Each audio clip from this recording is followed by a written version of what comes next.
فرمایا لو ان قرآنا سجرت بہ الجبال، اگر دنیا میں کوئی ایسی کتاب ہوتی جس میں یہ تاثیر ہوتی کہ اس کو پڑھا جاتا تو پہاڑ چلنے لگ جاتے. لو ان قرآنا سجرت بہ الجبال او قطعت بہ الارض، یا اس کو پڑھا جاتا جس سے زمین کا سینہ چاک کیا جاتا. او کلم بہ الموتى، یا اسے پڑھ کر مردوں کو بلوایا جاتا، مردوں سے بات چیت کروائی جاتی. فرمایا یہ ساری تاثیریں اسی قرآن میں موجود. اتنی عظیم کتاب جسے ہم نے محض تعویذ گنڈے کے لیے گھول گھول کر پینے کے لیے قرآن کو رکھا، جن بھگانے کے لیے قرآن کو گھر میں پڑھا. سورہ بقرہ پڑھ لو تو یہ ہو جاتا ہے، سورہ یاسین پڑھ لو تو یہ ہو جاتا ہے، فلاں سورہ پڑھ لو تو یہ ہو جاتا ہے. آج دنیا میں دیکھیے کتنی چیزیں قرآن مجید نے ہم پر حرام کی لیکن ہم نہیں چھوڑتے. اللہ کے رسول نے حرام کی، ہم نہیں چھوڑتے.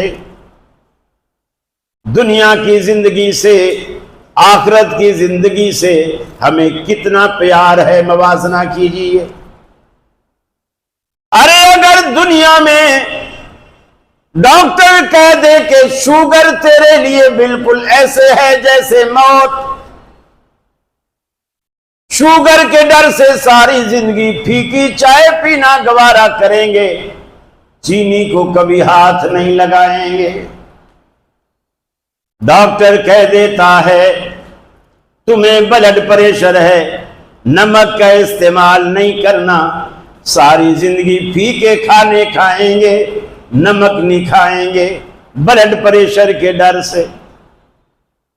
ڈاکٹر کہہ دے کہ تجھے کولیسٹرول کی بیماری شروع ہو چکی ہے، آج کے بعد دیسی گھی کو مکھن کو تو نے کبھی ہاتھ نہیں لگانا، ساری زندگی ابلے کھانے کھائے گا، گھی اور مکھن کو ہاتھ نہیں لگائے گا. ڈاکٹر کی بات پہ اتنا یقین ہے، ڈاکٹر کے کہنے سے گھی مکھن جو کہ حلال ہیں ہم چھوڑ دیتے ہیں، نمک چھوڑ دیتے ہیں جو کہ حلال ہے، چینی چھوڑ دیتے ہیں شوگر کے ڈر سے جو کہ حلال ہے. اگر نہیں چھوڑتے تو اللہ کے ڈر سے حرام نہیں چھوڑا جاتا. آج تک حرام ہمیں لگا ہوا ہے، حرام کھانے کی لت پڑ چکی ہے، منہ کو بھی لگا ہے، معدہ بھی عادی ہے، خون بھی جسم میں حرام سے پرورش پانے والا گردش کرتا ہے. اس کے اثرات اولاد پر بھی ایسے مرتب ہوتے ہیں، اولاد ساری کی ساری نافرمان پیدا ہوتی ہے. کوئی بندہ مولویوں کے پاس جا کر کے شکوے کرتا ہے کہ اللہ نے اولاد تو دی ہے لیکن ایسی اولاد ہے، جی چاہتا ہے کہ مرنے سے پہلے، زندہ ہونے سے پہلے، دنیا میں آنے سے پہلے میں ان کا گلا دبا دیتا، انہیں مار دیتا.